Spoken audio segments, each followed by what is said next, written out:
ಈಗ ನಿಮಗೆ ಏನು ಅಂದರೆ ಈಗ ಸಾಕಷ್ಟು ಒಂದು ಅನುಮಾನಗಳಿತ್ತು ಕೆಲವು ಇದೆಲ್ಲ ನಿಮಗೆ ಈಗ ಏನು ಅನಿಸ್ತಾ ಇದೆ?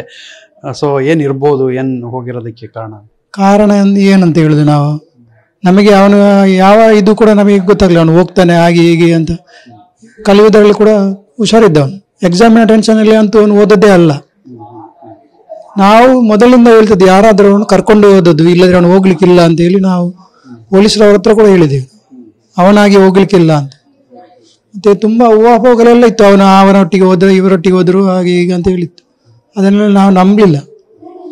ಈಗ ಉಡುಪಿ ನಿಮ್ಮ ಮಗನಿಗೆ ಪರಿಚಯ ಇತ್ತಾ ಅಂತ ಹೇಳಿದ್ರೆ, ಉಡುಪಿಯಲ್ಲಿ ನಿಮ್ಮ ರಿಲೇಟಿವ್ಸ್ ಇದ್ರೆ ಯಾರು ಹೋಗ್ತಾ ಇದ್ದ?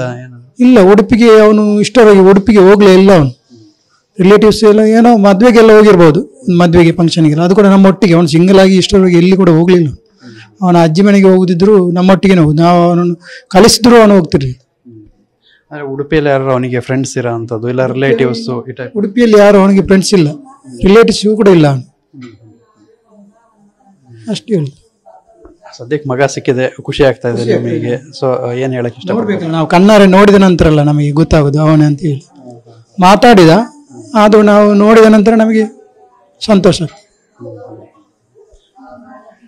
ಸೊ ಇದಿಷ್ಟು ದಿಗಂತ್ ತಂದೆ ಪದ್ಮನಾಭ ಅವ್ರು ಹೇಳ್ತಾ ಇರುವಂಥದ್ದು. ಅಂದರೆ ಮಧ್ಯಾಹ್ನ 3:30 ಗಂಟೆಗೆ ಅವರ ತಾಯಿ ದಿಗಂತ್ ತಾಯಿಗೆ ಆ ತಾಯಿ ನಂಬರ್ಗೆ ಕರೆ ಮಾಡ್ತಾನೆ. ಕರೆ ಮಾಡಿ ನಾನು ದಿಗಂತ್ ಅಂತ ಹೇಳ್ತಾನೆ. ಸೊ ಇವರು ಮಾತಾಡಿದಂಥ ಸಂದರ್ಭದಲ್ಲಿ ಇವ್ರು ಕೇಳೋ ಅಂಥ ಕ್ವಶನ್, ಏನಕ್ಕೆ ಹೋಗಿದ್ದೆ, ಎಲ್ಲಿಗೆ ಹೋಗಿದ್ದೆ ಅಂತ ಕೇಳ್ತಾರೆ. ಇಲ್ಲ, ನಾನೆಲ್ಲೂ ಹೋಗಿಲ್ಲ, ಯಾರೋ ನನ್ನ ಕರ್ಕೊಂಡು ಹೋಗಿದ್ರು ಅಂತ ಹೇಳಿ ಫೋನ್ ಕಟ್ ಮಾಡ್ದೆ. ಅದಾದ ಬಳಿಕ ಇವರು ಪೊಲೀಸರನ್ನ ಸಂಪರ್ಕ ಮಾಡ್ತಾರೆ. ಪೊಲೀಸರು ಉಡುಪಿ ಪೊಲೀಸರನ್ನ ಸಂಪರ್ಕ ಮಾಡ್ತಾರೆ. ಡಿಮಾರ್ಟ್ ಹತ್ರ ಅವನು ಏನು ಮೈಯೆಲ್ಲ ಕೊಳೆಯಾದ ಬಟ್ಟೆಯಲ್ಲಲ್ಲಿ ಪತ್ತೆ ಇರ್ತಾನೆ. ಅಲ್ಲಿಂದ ಈಗ ಪೊಲೀಸರು ತಮ್ಮ ಏನು ಸುಪರ್ದಿಗೆ ತೆಗೆದುಕೊಂಡು ಹೋಗಿರುವಂಥದ್ದು. ಸದ್ಯಕ್ಕೆ ಅವರ ಫ್ಯಾಮಿಲಿ ಹೇಳುವಂಥದ್ದು ಅವನಿಗೆ ಉಡುಪಿಯಲ್ಲಿ ಯಾವುದೇ ರೀತಿ ಫ್ರೆಂಡ್ಸ್ ಇರಲಿಲ್ಲ, ಮತ್ತು ಉಡುಪಿಗೆ ಎಲ್ಲೋ ಒಂದ್ಸರಿ ಮದುವೆಗಿದ್ದಕ್ಕಿಂತದಕ್ಕೆ ಮಾತ್ರ ಹೋಗಿರೋದು ಬಿಟ್ರೆ ಅಷ್ಟು ಪರಿಚಿತವಾದ ಪ್ಲೇಸ್ ಅಲ್ಲ.